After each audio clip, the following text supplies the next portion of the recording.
Komið sæl og verið velkomin að Rauðaborðinu. Ég ætlaði að vera með svolítið svona debatt hérna og núna erum við með 3 manneskjur sem eru tilbúinir í debatt við skipuleggjendur hópsins Ísland þvert á flokka sem ég baði að koma aftur í spjall hérna en þeir höfðu ekki tök af því.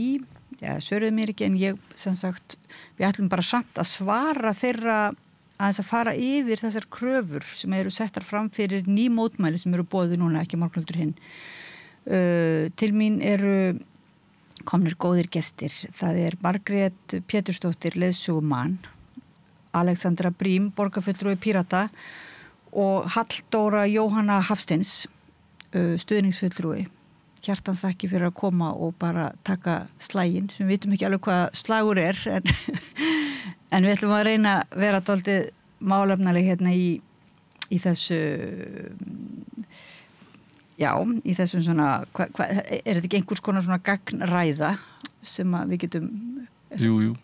Er það ekki konsept sem að þýðir það að, sem er svona umræða eða, umræða sem á að vera til höfuðs hatturs orðræðu. Jú, eða gagnrýnin eða til gagns og þú veist, ég er þetta að viðurkenna mér svona pínu spes að taka þátt í rökræðu þar sem að hin hliðin er ekki mætt sko, eða þú veist ekki það, ég veit að það vantar einhverja góðar ástæður fyrir því að þau komust ekki en mér er það svona alltaf svona pínu erfitt að kannski við vera koma með svona rök á þess að sá sem að þeim er beint til gefist kostur á að svara eða bregðast við sko. Já. En þú veist, það er bara eins og það er. En það er stundum þannig við höfum stundum haft það í sitt hvort lagi. Í einu þætti eru einir og svo koma hinir ef að þeir kannski verður þetta bara þáttaserja sér kost. Já, við erum alltaf búin að vera með hérna ákveðina þáttaserju hérna í kringum þetta bæði mótmælin á Austurvelli og síðan mótmælin gegn mótmælanum og þeir komu hérna Sigfús og Baldur komu og skýrðu út sitt mál fyrir okkur svoleiðis og þeir náttúrulega sögðu að þeir væru að berjast sko við þessi ummæli að fólk segði að þeir væru rasistar. Okay. Og voru mjög ósáttur við það og síðan kemur upp þessi umræða á samfélagsmiðlum að Sigfús hafi verið í húsdýragarðinum á svona fjölmenningarhátíð eða menningarhátíð fjölmenningarhátíð var það, hefskils mér. Já, og þar hafi verið sko hann hafi verið heyrt það að Sanna Magdalena Mörtudóttir hafi kallað sig rasista en síðan er það ekki rétt sko, það er ekki rétt. Það er ekki rétt, við vorum þarna, ég, Sanna, strákurinn minn og önnur kona og Sanna, hún er hversmanns hugljúfi og ég veist hún bara gæti kallað eitthvað þessu nafni, en hún gerði það ekki. Það var ég sem sagði það. Nú það varst þú? Það var ég sem sagði það, já. Og af því að mér bara einhvern veginn datt ekki í hug að sjá þennan mann þarna innan öll börnin og fjölskyldunar frá allstaðar aður heiminum. Og ég veit ekki, ég benti stráknum mínum á hann og já. En sko, nú ætlum ég ekki að taka afstöðu til þess hvort að hann eða annað fólk sem að mætti að séu endilega rasistar.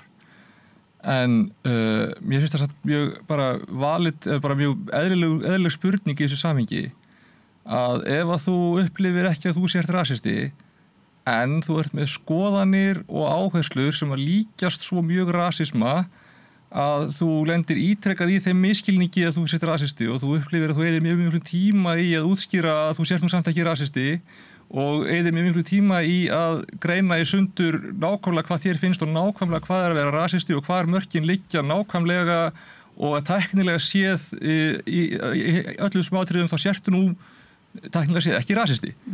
Er þá samt ekki sennilegt að það skoðanir sem þú hefur séu það líka rasisma að mögulega hafur einhvern tímann á leiðinni gleymt mennskunni og kannski séu þetta skoðanir sem að þú ættir ekki endilega að vera stoltur af að hafa þó svo að tæknilega séð sé hægt að færa rök fyrir því að þær séu kannski eitthvað annað heldur en nákvæmlega það sem er kallað rasismi.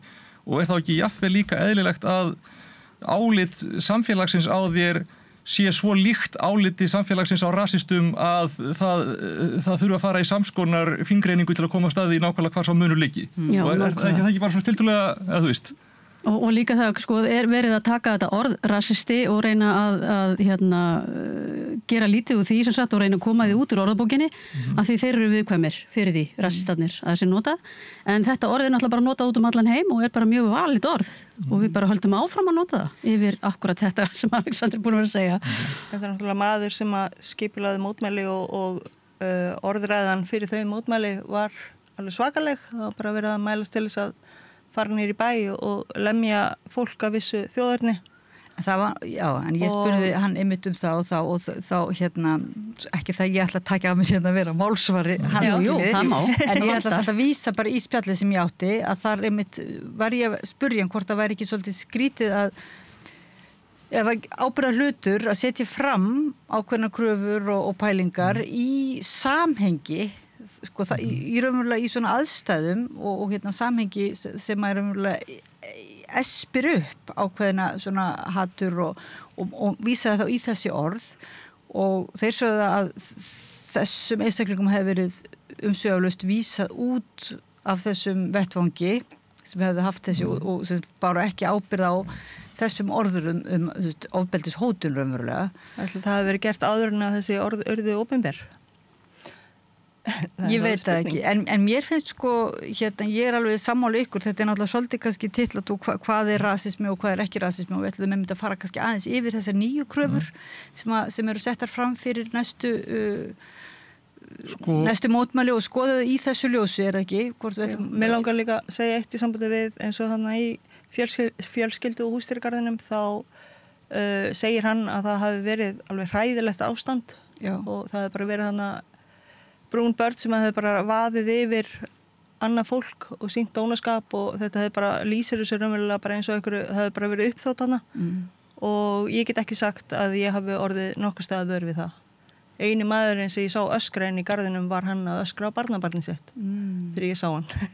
Þannig að, já. Og kannski reyndar ef ég má aðeins fara í sko stöðuna á málefnum hælisleitenda og bara kannski innflytjendamál almennt þá finnst mér mjög skrítið að akkurat núna sé að koma einhver svona rosa mikil vakning og reiði það að það sé einhver krísa sem þurfi að stoppa af eða eitthvað svoleiðis að því að eins og við kannski sem fylgjumst með vitum þá hefur á síðustu árum verið gengið mjög langt í að takmarka réttindi til að koma hingað, takmarka fjölda sem við tökum á móti, takmarka bara lögleg úrræði fyrir fólk til að leita réttar síns eða til þess að reyna að berjast á móti því að vera vísað á landi.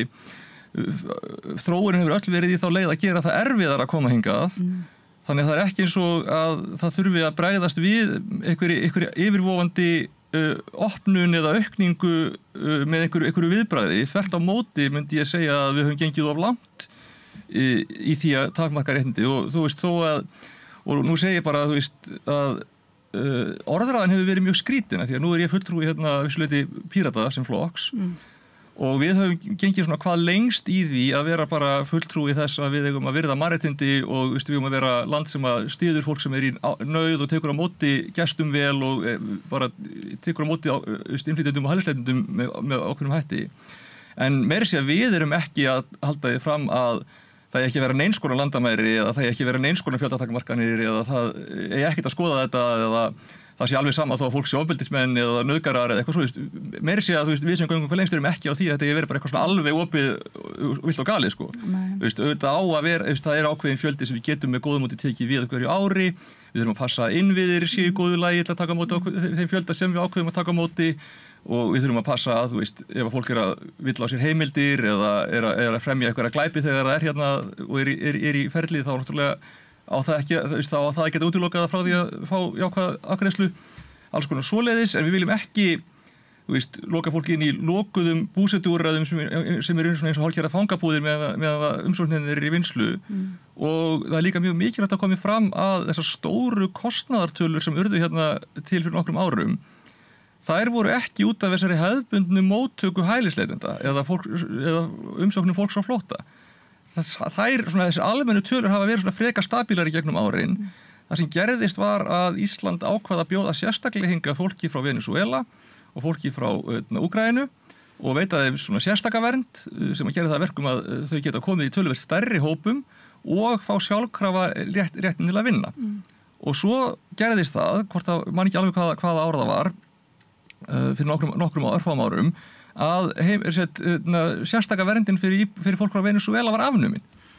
Og þá duttu mjög margir sjálfkrafa úr því að mega vera að vinna. Það þurfti allt í einu að fara að taka þeirra mál öll fyrir á einstaklingsgrundvelli sem er miklu meiri kostnaður heldur en að samþykkja þau bara með einhverju svona almennri yfirlýsingu og þau sem höfðu verið að vinna og máttu það ekki lengur duttu öll á framfærslu ríkisins á sama tíma. Það var það sem gerðist. Þess vegna kom einhver mega 19 milljarða kostnaður upp úr þurru. Það var vegna þess að sérstaka verndin var afnumin frá mjög fjölmennum hóp samtímis sem hafði komið hingað í rauninni í sérstöku boði með sérstakri ákvörðun. Þetta hljómar einmitt svona eins og þessar lýsingar oft á vandanum, þegar verið að greina vandan, eins og þegar þeir eru að greina vandan, þá er bara verið að afsala sér ábyrgð, eða þetta okkar kerfisvandi einhvern veginn.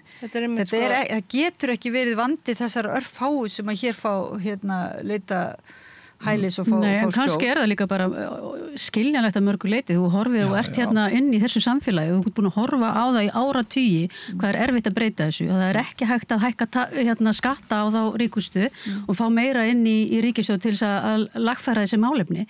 Þegar þú horfir síðan á þetta ár eftir ár eftir ár, þá auðvitað veit ég á sumir fari í það að horfa út fyrir að þið geta ekkert gert. Þetta er bara svona kannski einhver vannmáttur líka í fólki. Og þá fyrir það að horfa á akkurat, ég getur sagt þetta er blinda augað. Og ég er ekki að samþykja það, en ég get alveg skilið af hverju fólk fer þarna. Þetta getur verið viss uppgjöf. Svo líka, hann talaði með mitt í viðtali núna daginn, hann Sigfús, að hann hefði legið á spítala og þetta hefði verið þarna hælisleitendur og aldra fólk og hann hefði þurft að liggja á ganginum og fór að kenna flóttafólki og fólki leitað alþjóðlegri vernd það að heilbrigðiskerfi verið sprungið.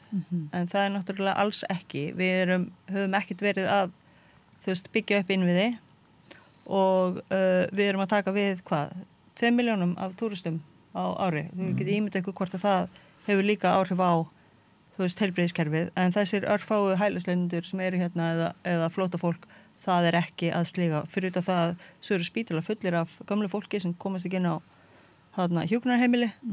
Og svo getum við tekið launamál og húsnæðismál spítalana og annað. Já, en svo við viljum fara í það, þá ég hef alveg ákveðin skilning á því hvernig þetta hugafar myndast, af því að í grunninn þá er rótin að þessum vanda svo að fólk upplifir að það hafi ekki tækifæri, það njóti ekki virðingar, það er ekki séns í samfélaginu, það sé jaðarsett og útskúfað og það er að leita að, af hverju er þetta svona? Hver tók frá mér tækifærin sem ég hélt að ég myndi hafa í lífinu? Og það að svona almennu pólitíkinni, svona miðjunni, hefur ekki tekist að leysa einhvern veginn þetta. Hefur ekki tekist að gefa fólki tækifæri og það er orðið of mikil misskipting auðs og tækifæra í samfélaginu. Það er orðið of auðvelt fyrir fyrirtæki og þau sem eru auðugri að valta yfir aðra. Það er orðið erfiðara það er orðið minni hreyfanleiki milli svona efnahagshópa heldur en var. Þó að við séum ekki komið jafn langt á sem önnur lönd í því, þá er þróunin samt í þá átt. Og ég skil alveg að þegar fólk upplifir afkomu ótta, upplifir að sér þrengt, þá þrengist svona, hvað segir við, samúðarhringurinn, það þrengist hringurinn sem að fólk svona bara tilfinningarlega og andlega upplifir að sér sé tækt að varða eða svona þannig.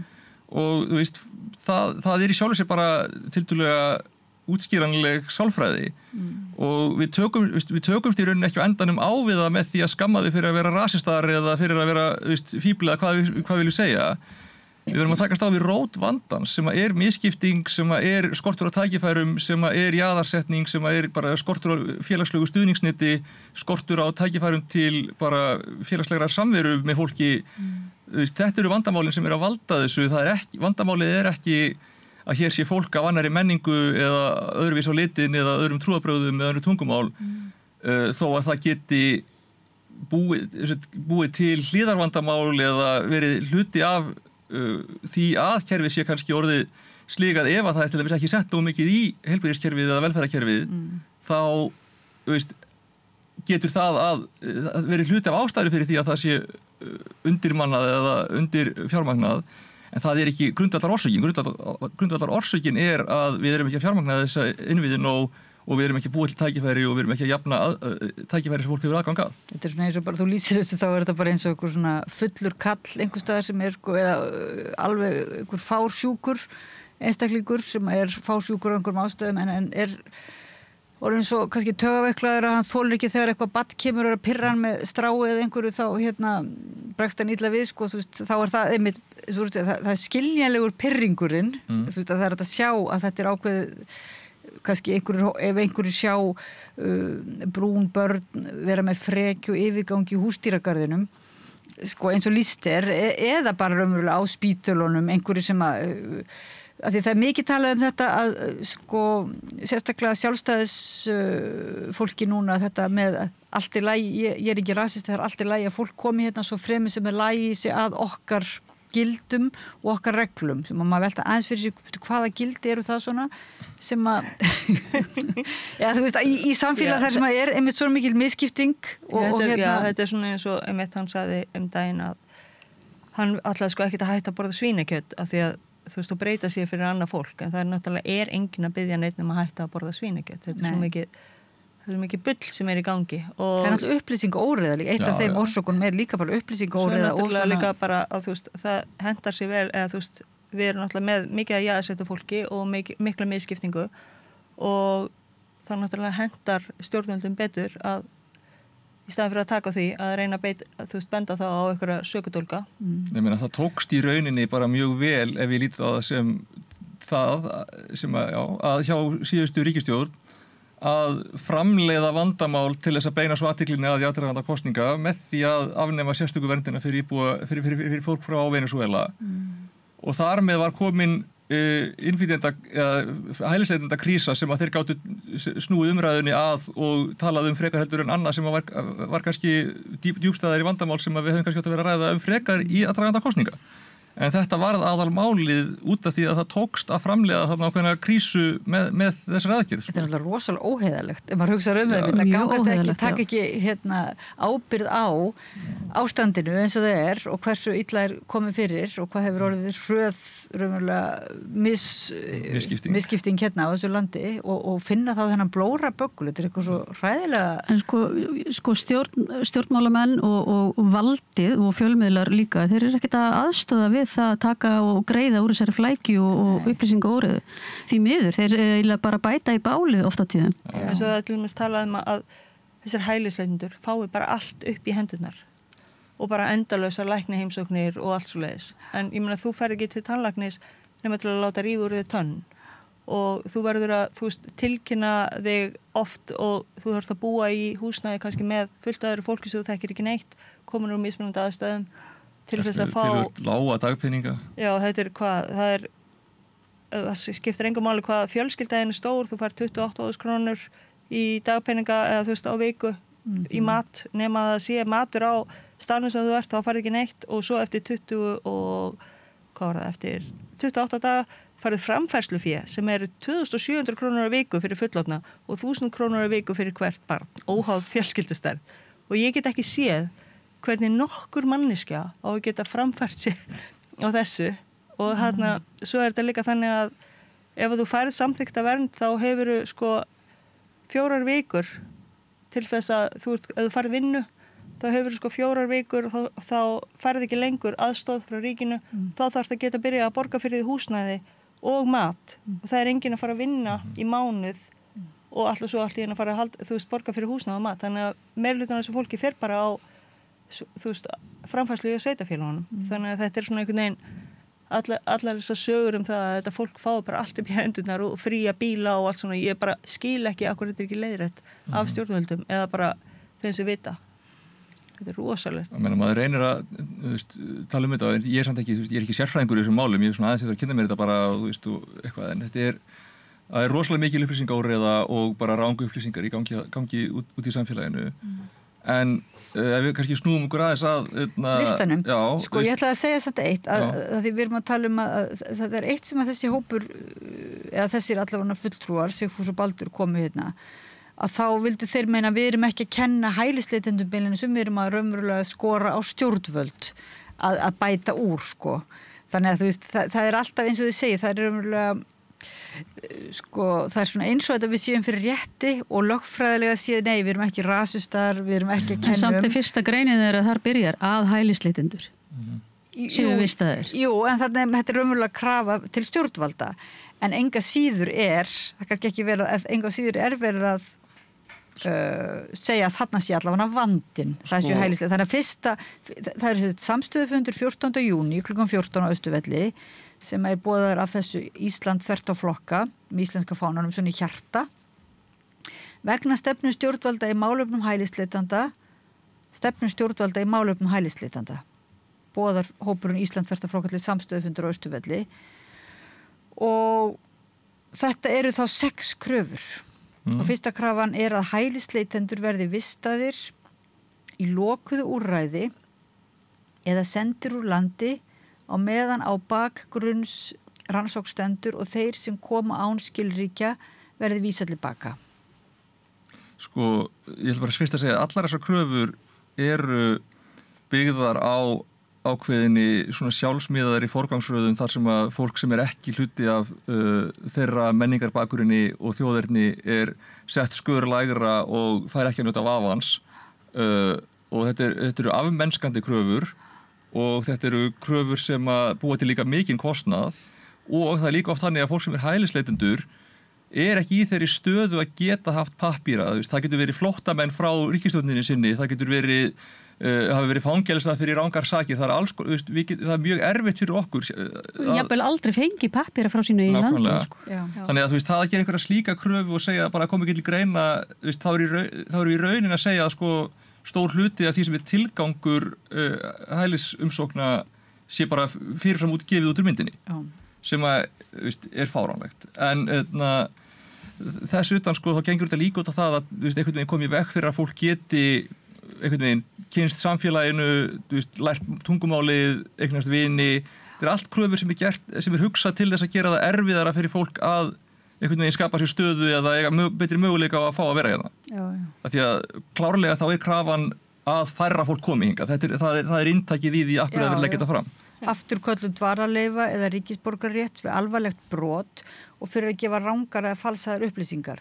Þetta geta fólk skilið fyrir alvarlegt brot eins og þið segið en þá kemur upplýsingar orðan að flestir af þessu glæpa ef það er glæpa fólk þá er það yfirleitt sko kemur á túrista passa en afturköllun Mér langar nefnilega að segja En þú getur aldrei afturkalla ríkisborgararétt þegar búið að veita sko, það er fáránlegt. Þá ertu líka að setja Íslendinga undir sama hatt. Nákvæmlega, getur þá bara afturkalla minn ríkisborgararétt ef ég er ekki núverandi stjórnvöldum tóknanleg? Mér langar nefnilega að segja sko, það hafa verið gerð rannsóknir og til dæmis í Bandaríkjunum, það var gerð rannsóknir frá 2010 til 2019 og innflytjendur það eru 60% minni líkur á því að innflytjandi verið settur í fangelsi heldur en manneskja sem er fædd í Bandaríkjunum. Það er að segja 30% minna ef þú tekur bara hvíta Bandaríkjamenn, ef þú tekur alla Bandaríkjamenn þá er það 60% minni líkur. Svo í Þýskalandi hefur gerð rannsókn á því, það eru 2.600.000 hælisleitendur 2023 eða flóttafólk og það hefur ekki aukist glæpatíðni hjá þeim. Og það var gerð rannsókn í Svíþjóð núna nýlega þar sem að sænsk stjórnvöld ætluðu að réttlæta það að vera að senda fólk í burtu að innflytjendur borga meira í hagkerfið heldur en Svíar. Þannig að þetta er alveg, það er ekkert rétt að það sé meiri glæpatíðni með þessu fólki og þetta fólk er að borga algjörlega, kostnaður við að ala upp mannesku og mentana er mikill og þú náttúrulega borgaði aftur þegar þú ert orðin fullorðin og byrjar að borga aftur en ef þú farir mannesku sem er menntuð hingað sem vill vinna það er bara gróði fyrir þá sem að hugsa bara í gróða. Og mér finnst það mjög leiðilegt að þetta þurfa að vera hluti af rökræðinni en það er ákveðnar týpur sem að verða svolítið að heyra þessa hlýða af þessu líka og þetta er sterk rök. Það er almennt séð gott fyrir samfélagi að taka á móti innflytjendum og flóttafólki og hælisleitendum og sko stærðfræðin meira sem segir okkur að sko hælisleitendur séu oft sko í rauninni innan gæsalappa betri heldur en sko hópur innflytjenda almennt hvað þetta varðar af því að það fólk sem ætlaði sér kannski aldrei að fara neitt eða gera neitt annað heldur en að búa bara heima hjá sér en neytti svo til þess að einhverjum aðstæðum meðan að fólk sem kemur hingað af eigin vilja kannski fólk sem átti erfitt með að finna sér eitthvað við hæfi það sem það bjó eða þannig, það svona aðeins, ekki það ekki. En þetta mjög erfitt að fara út í, eins og þú segir, það mjög erfitt að fara út í þessa orðræðu þótt að þurfi kannski, en að því að bara út frá að því við erum nú kannski kristin þjóð í grunninn og svona má segja. Er ég ekki hluta af þjóðinni? Nei, bara þegar við talum hvað sem við erum að tala mennska eða bara okkar siðferði, segjum, hvar sem það grundvallað, að þegar ég að segja kristin þá er ég meina bara þessi mannúðar sjónarmið. Það er kristin menning í okkar menningarlega bakgrunni get ég sagt. Já, og mjög oft sem að einmitt rassistarnir skýla sér á bakvið kristin gildi. Já, en þess vegna líka Já, nákvæmlega. Jú, en þess vegna er ég sérstaklega að segja að þessi kristni gildi Já, en ég er bara að segja að það sem að má telja til kristinni gilda séu þetta raunverulega að taka móti fólki sama hvernig það skilur, ekki að því að það reiknað út, við getum reiknað út að það sé gott fyrir okkur, heldur við erum að taka móti hælisleitendum vegna, og það ég meina sumir telja allir kristni, aðrir telja bara til almennar mannúðar eða almenn siðferði, sko. En ég bara segja, mér finnst það svolítið sérstakt þegar að kannski svona einmitt hópur kennir sig við, ekki bara íslenska fánan, heldur líka kannski krossin og krossin í íslenska fánanum, en gleymir þessu grundvallar atriði. Mér finnst bara mjög mikilvægt að koma fram og ég ætla að fá að tjá mig áður en ég ætla að hlaupa að þau ekki meira í íslenska fánanum heldur en ég. Ég er mjög meðvituð það að íslenski fáninn er allra Íslendinga og ég er ekki að gera íslenska fánan að transfánanum eða píratafánanum eða eitthvað eða fána Star Trek aðdáenda þó að ég fíli þessa hluti og ég sé Íslendingur því ég veit að það þarf að representera alla Íslendinga en ekki bara minn hóp. Þannig mér finnst það mjög mikilvægt og mér finnst líka bara svo ég nefni það að mannréttindi eru rosalega mikilvæg í þessu og þessar kröfur sem eru settar fram þarna ganga allar svolítið út á það að láta fólk sanna að það sé ekki glæpamenn eða ekki hættulegt eða ekki öfgafólk eða og þú ert að gefa þér fyrirfram að það sé óæskilegt nema að það geti sannað annað og það gengur bara í rauninni gegn bara vestrænu réttarfari eða þannig sem er grundvallað á forsendunni að saklaus uns sekt er sönnuð. En má ég spyrja, finnst þér ekki að því við erum að tala um kristnina sko, við erum að því einhverstaðar erum við bara föst í einhverju eldgömlu sko stríði finnst mér, að því að það er svo mikið talað um múslima, það er á þessum spjallsíðum og það sem ofbeldishótanirnar koma, þar er umverulega þannig að sumir segja ekki rasistar en það er þetta svona þessi menningar bakgrunnur, það er oft vísað til þess, menningar bakgrunnur múslima sem er búið að vera náttúrulega áróðurs herferð Bandaríkjana og í öllum heimi síðan að allar amerískar þáttaseríur tvíburaturnarnir fjallu það er náttúrulega varð bara heil maskína þar sem að og bara undan því allir held ég hryðjuverka en það er rosa erfitt sérstaklega það er ákveðin menningarmunur þarna en við leysum ekki þennan menningarmun með því að reisa múra eða búa til óvinni, við reysum hann með því að við sannfærum engan betur heldur en með því að fólk fái að koma engað og upplifa hvernig okkar gildi eru. Ef þau eru raunverulega góð, þá sanna þau þessi sjálf. Við þurfum ekki að berja það inn í fólk. Fyrir utan að eiginlega öll trúarbrögð þau koma öll frá sama grunni og eru basically bara svona stólið hvert úr öðru og En ég er að meina haldi ekki við höfum orðið fyrir mörg áhrifum af þessum áróðri að þetta raunverulega það sé stór hluti fólks hælisleitenda séu bara hryðjuverka fólks og eins og það segir það þarf að afsanna það að séu og við auðvitað lekur öll orðræðan hingað og meira eftir því sem við erum komin inn í samfélagsmiðlaöldina að við erum bara hluti af bara orðræðin eins og hún er bara í Evrópu og í Bandaríkjunum og víðar og hún lekur hingað fram og tilbaka ég þekki fullt af fólki á Íslandi ekki fullt, en ég þekki nokkra Íslendinga sem eru bara mjög hardcore trumpistar skilur þó að það hef ekkert með þeirra líf daglega að gera þannig það en við erum bara orðin hluti af bara stóru vestrænu samfélagsumræðunni og það er alveg rétt að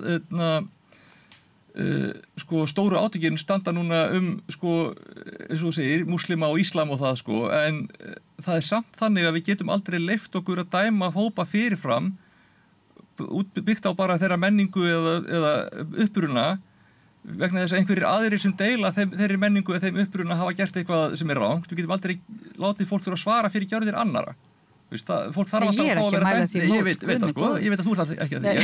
Krafan svolítið að dæma fólk fyrirfram út frá þeirra menningu og bakgrunni og það hættulegt. Auðvitað það þannig ef fólk uppvíst að því að svindla eða brjóta gegn okkur að þá getur það þýtt að það á ekki að eiga rétt á að vera hérna. En við getum ekki litið svo á að sönnunarbyrðin séu öll einhvern veginn þeirra megin að því að, þú veist, það bara ákveðin, þess að segja, það bara mannréttindi að vera ekki dæmdur fyrir hópinn sem þú tilheyrir. Þetta hljómastundur svolítið svona að það íslenski karlmenni að hafa engarétt Ég verð að hlaupa. Já, takk fyrir. Alexander Brím, takk fyrir að koma hérna í snarpa samræðu. Já, takk fyrir að bjóða mér og sorry að taka svona mikið pláss. Nei, nú fáum við pláss. Já, ég meina við náttúrulega bara, það eins og umræða sér þannig að íslenski karlmenn hafi engarétt á að koma illa fram við íslenska konur. Og við erum náttúrulega búin að alast upp við það. Þegar ég var lítil þá horfðum við á kúrekamyndir og þar voru indjánarnir, vondukallarnir og svo eru allt í einu einhver svona miðausturlanda gaurar alltaf hryðjuverkamenn. Ekki gleyma inn á milli, það voru svarti maður Já. Og þannig að þú veist, það kannski ekkert skrítið að ef að fólk ekkert að hugsa mikið þá bara sjáu þetta. Það skiptir engu máli hvaða seríu þú ætlar að horfa á í þú veist, úr amerísku sjónvarpi, þetta allt áráður, þetta bara fáránlegt að horfa á þetta. Og það sem óþægildi með þegar einhver hópur. Vondu strumparnir eru svartir, sko. Já. En þegar sko, þess vegna vitandi það, þetta í svona undirvitundin okkar, sko, svolítið eða í okkar menningu, að þá þessi svona andúðið ótti bara má segja, svona xenofóbía eða svona ótti og sem beinist sérstaklega þá að einhverjum litarhætti og ég meina sem ekki hægt að kalla annað en rasisma, það bara svoleiðis sko, að þá sko það náttúrulega fóðrar það mjög mikið þegar það einhver mýta það að í húsdýragarðinum hafi einhverju hópur bara verið með uppþóttalæti og ég fór í húsdýragarðinu og spurði og það hafði ekki verið kvartað og það kannaðist enginn við þetta nema að það hefði myndast löng röð þarna í tækinu og tímabil og það hefði verið mjög margir vissulega. Það var mjög margir, en ég menna svo líka umræðan sko á Facebook eða því að þú getur skrifað sko nafnlaust, það var þarna á Mæðratips til dæmis, alveg það voru allir anonymous sem voru að segja sögurnar og það bara svo svakalegt, fólk hikar ekki við að skella fram hverju sem að því þú getur gert það nafnlaust.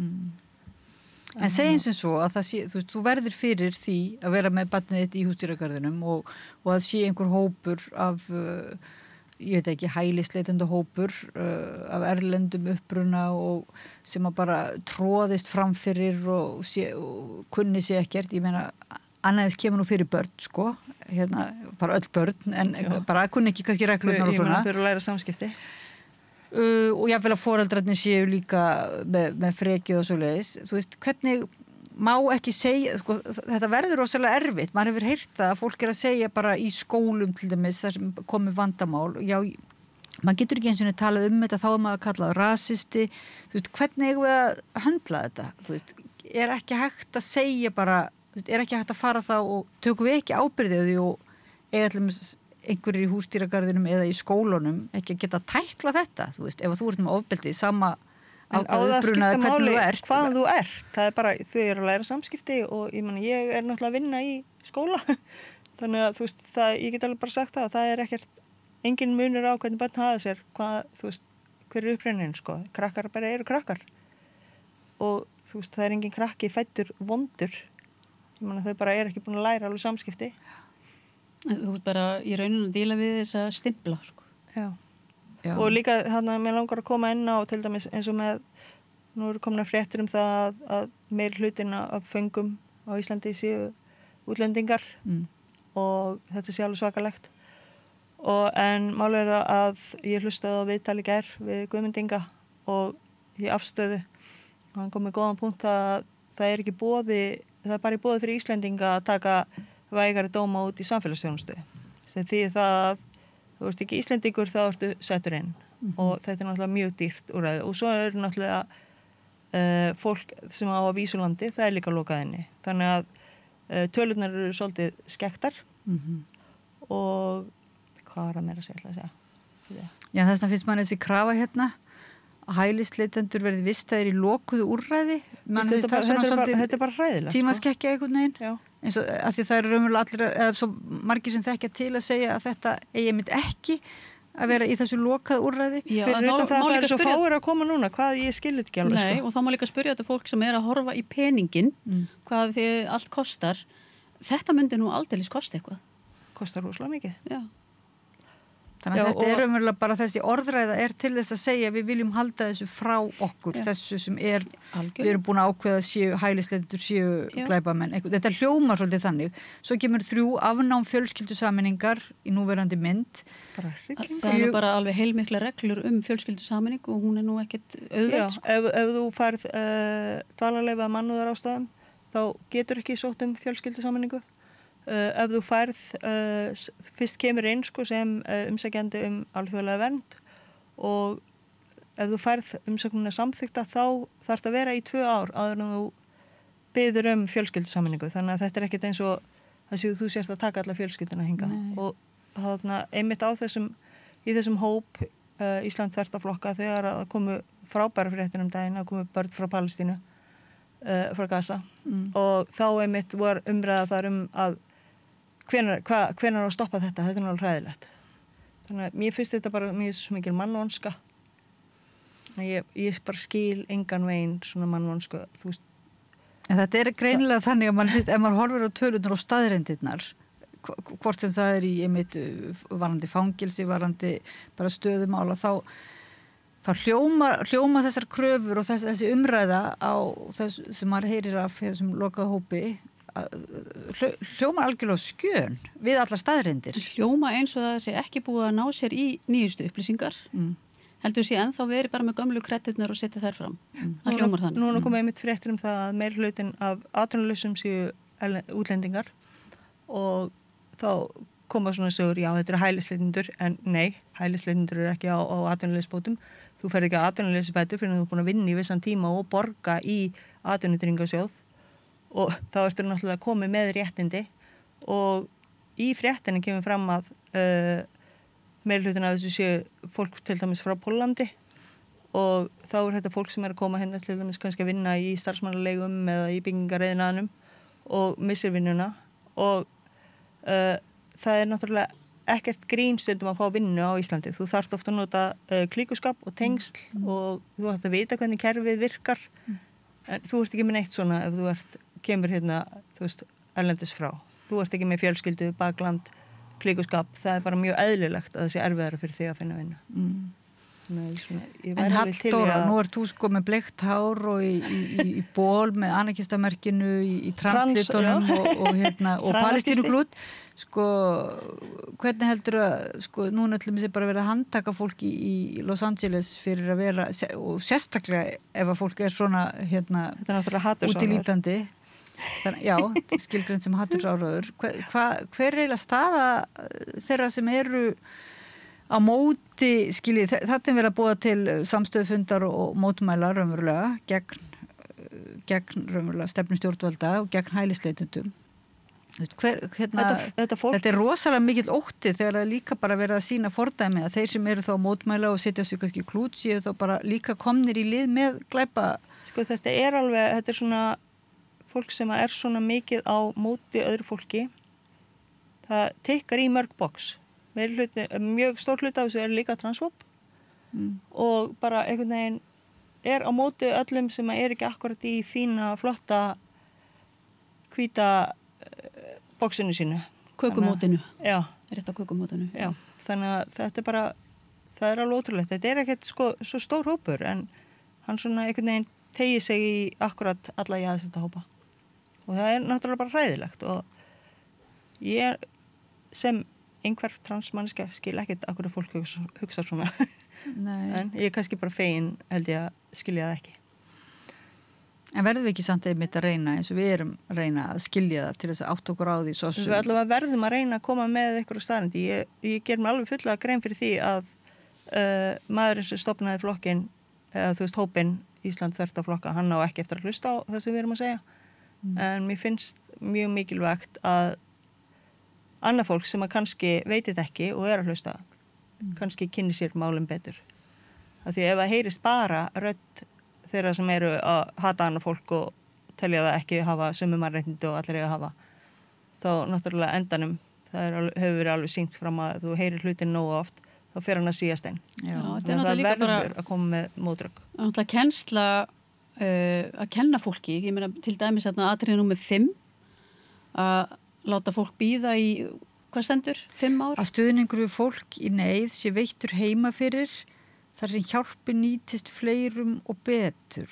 Já, heima fyrir þá með 5 ára regluna hana? Já, 4 liður 5 ára hlé á nýjum hælisumsóknum á meðan kerfið er endurskoðað frá grunni. Já, það er þetta að loka landamærum. Þeir sögðu það hérna í spjalli við mig. En nú erum við bara með samninga.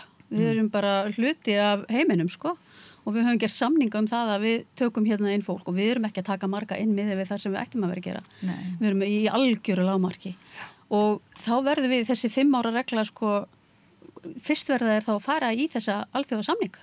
Þið verður þá að fá stjórnvöld til að breyta því og ég bara spyr, er almenningur almennt til í að vera án þessara samninga? Viljum við virkilega loka okkur af og vera ekki neinu tengslum við heiminn? Getum við þá kannski fara að tala um NATO?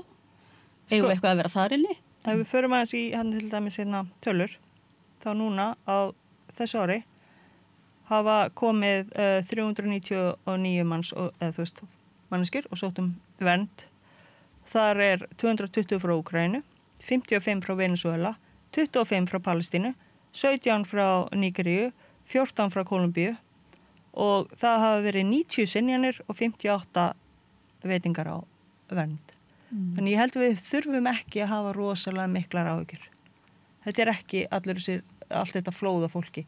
Það er frekar allt þetta flóða fólki sem er að koma hérna í gegnum evrópska efnahagsvæðið og og innviðið þola það ekki. Það er bara, og allir þessi túristar, ferðamenn slasast. 2 milljónir, við erum með, ekki með heimilisleikna og þetta bara, við þurfum að laga hlutina aður en við ætlum að sýna Ísland sem ótrúlega flott og fínt. Svona fyrir utan það að túrismin myndi leggjast af ef við ætlum ekki að leyfa fólki að koma hérna erlendis frá að vinna, af því að það er ekki Íslendingar sem vinna þessi störf. Nei, mitt. En ég spurði þá hvort þetta væri ekki líka bara þá ferðamannavandi, sko, eða við þyrftum einhvern veginn að bæta okkar innviði og okkar kerfi og þeir sögðu nei, þetta snýst ekki um það. Þannig að raunverulega og svo kemur þá raunverulega þessi krafa núna fund númer 2, þá skýrast línundar mjög, þá er það augljóst eins og við erum að segja og þið eru að tala um að það, manni skilst það að þarna er verið að það er ekki bara verið að segja að það sé eitthvað á Íslandi og við þurfum að bæta innviðina og það sé verið að tala um skattheimtu eða ekki bara skattheimtu, bara hvernig raunverulega við byggjum upp okkar innviði, heldur er beinlínis verið að festa það í sessi fyrst manni með þessu að vandir séu hælisleitendur. Og þessi opnu landamæri séu raunverulega það sé vandamáli. Ef við viljum ekki að fólk sé að flýja, þá kannski þurfum við að breyta aðeins heiminum og hætta að styrkja nýlendu þjóðir sem að ráðast inn í aðrar önnur lönd, þannig að fólk þarf að flýja. Og stór ríki sem að breyta loftslaginu, þannig að fólk þarf að flýja. Við ættum kannski svona aðeins að byrja á réttum að enda í staðan fyrir að röflega því að fólk sé að flýja. Ég held líka bara að við ættum að hafa kannski meiri áhyggjur ekki af innflæðinu heldur útflæðinu. Hvað erum við að missa mikið af fólki frá Íslandi, prófessorar og rosa mikið líka fólki sem er að spjalla þarna á Facebook sem að býr kannski á Spáni eða í Noregi eða eitthvað, það er rosalega miklar áhyggjur af því hvernig þetta er á Íslandi, það er svolítið sérstætt. Já, kannski hefur það samt flúið Ísland en kannski er ekki. Já, það er náttúrulega flýr til þess að eiga betra líf sem er nákvæmlega það sem fólk er að gera sem kemminga. Fólk er að fá betra líf hér. En Íslendingar eru ekki mjög duglegir að sjá sjálf sig sem flóttamenn eða jafnvel mögulega flóttamenn eins og undan ef það væri náttúruhamfarir eða annað, sko. Þá væri svona spurningum þessas alþjóðlegu samningar, sko, þegar ef við verum búin að En við erum samt oft á tíðum höfum við náttúrulega upplifað og síðast náttúrulega í Grindavík að fólk flýr og þarf aðstoð við það búið sér til nýtt líf. Þannig að við erum alveg með skapalónu, við vitum alveg hvernig þetta er og það fólk hefur nú aldeilis tjáð sig hvað þetta er erfitt. Já. Þannig að sko ef að mannúðin væri til staðar þá getum við alveg þá er hún við hliðina á okkur sko að kveikja mannúðinni. En við slökkum alltaf á eða þessi hópur. Mér langar líka að koma inn á það er alltaf verið að raflega því að það séu karlmenn sem koma fyrst.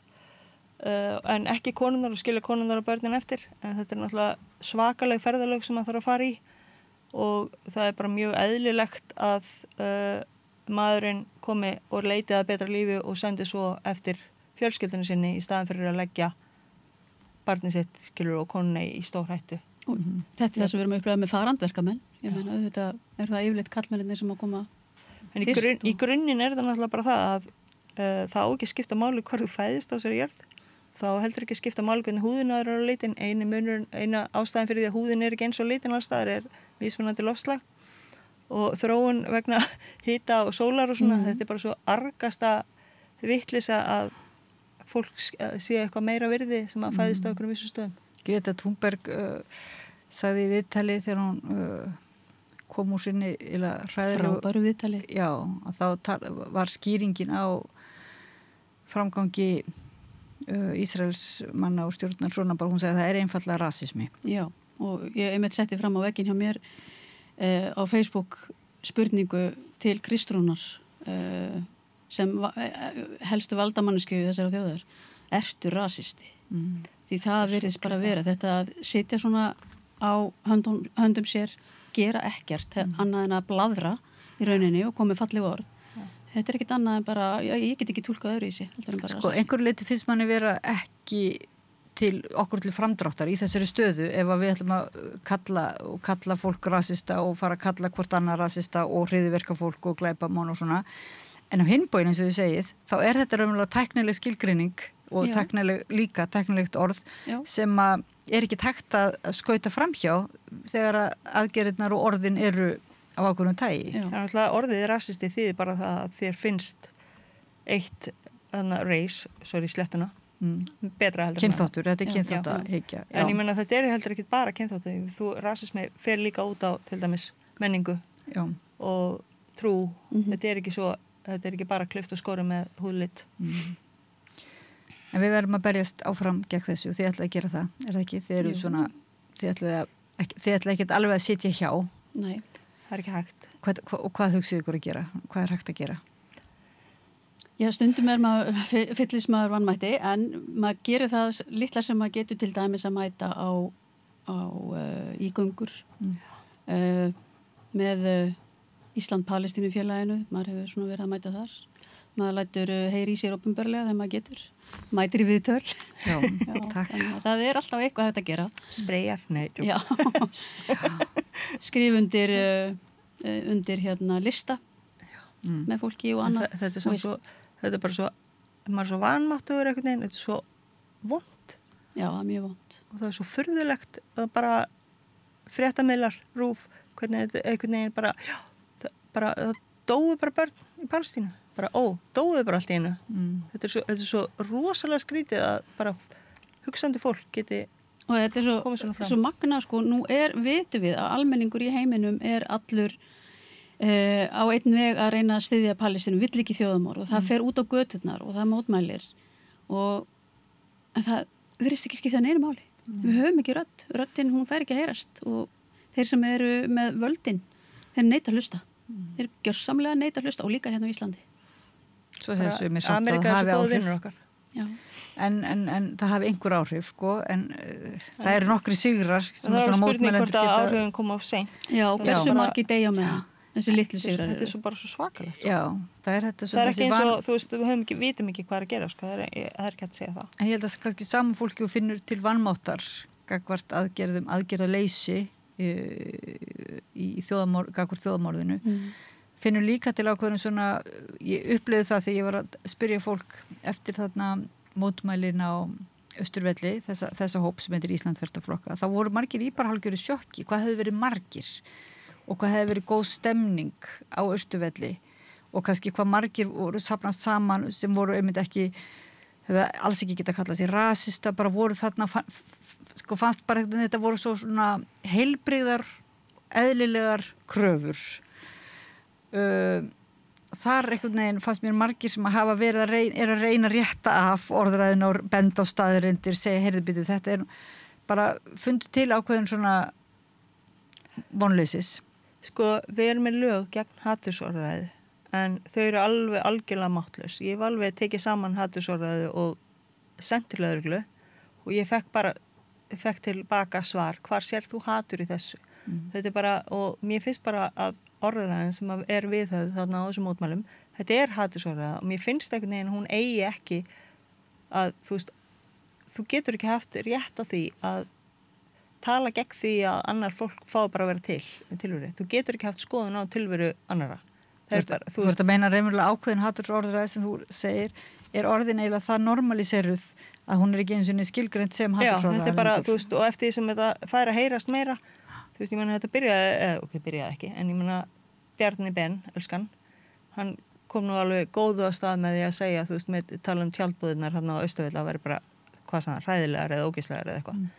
Og þegar að fólk sem er með völd tala svona, þá hoppa allir undan steinunum og bara, já, ég get líka sagt þetta. Fyrst að hann segir þetta, þá þori ég að koma fram og segja þetta. Og hættan þá svo að þeir sem að fara að berjast gegn þessu, að þeir verði síðan einhvern veginn ásakaður að vera með öfga og hatursorðræðu, þannig að það dálítið í húfi, það er það sem er að ske, þegar þeir eru þegar það fólk segir að það eigi ekki að nota orðið rasisti, það sé bara skammarirði og sé ekki rétt. Þannig að við erum eiginlega komið þangað, Já, ég er mjög dónaleg. Þannig að það er mjög, það er að snúa þessu, þetta er orðið alveg pólskipti, En við þurfum þið þurfum bara halda áfram að ræða málin og við þurfum að halda áfram að ræða málin. Er það ekki svolítið, ég held að það sé svolítið niðurstaðan. Gaman ef að Sigfús eða félagar getur komið og tala við okkur. Já. Fengjum eitthvað smá svona. Já, þeir komið hérna. Já, þau getur tala við okkur, við erum ekki að hrópa einn út í tómið. Já, en skora á hann. Þakka ykkur fyrir kærlega að koma hérna í spjallið, taka slaginn. Það er Margrét Pétursdóttir leiðsögumann og Halldóra Jóhanna Hafsteins, stuðningsfulltrúi. Kæra þakkir fyrir og Alexandra Brím var með okkur í byrjun spjall svo lengi vel. Hún er borgarfulltrúi Pírata og þurfti að fara skrepp á fund en gaf sér tíma til að vera með okkur og þakka ykkur fyrir að gefa ykkur tíma til að vera með okkur og ég þakka hlustundum og áhorfendum fyrir að gefa sér tíma til að staldra við og getum ekki annað en hvart svona alla til þess að mynda staldra aðeins við og svona skoða staðrendir málsins áður en að við förum ekki að fullir það. Það er hægt að finna allar þessar upplýsingar áður en að maður segir eitthvað sem er ekki rétt. Já. Og Pétri Fjellsteð þakka ég fyrir að varpa samræðin yfir til ykkar og minna á að við bara höldum áfram að ræða málin alveg hreint við rauðaborðið alveg fram í rauðan dauðan, alveg rétt. Frjáls Palestína og niður með rasisma. Já, ég heiti Oddný Eir, takk fyrir. Með því að ganga í leigjendasamtökin styður þú baráttu leigjenda. Leigjendasamtökin eru fyrir öll þau sem vilja vinna að réttlæti og öryggi á húsnæðismarkaði. Leigjendasamtökin.is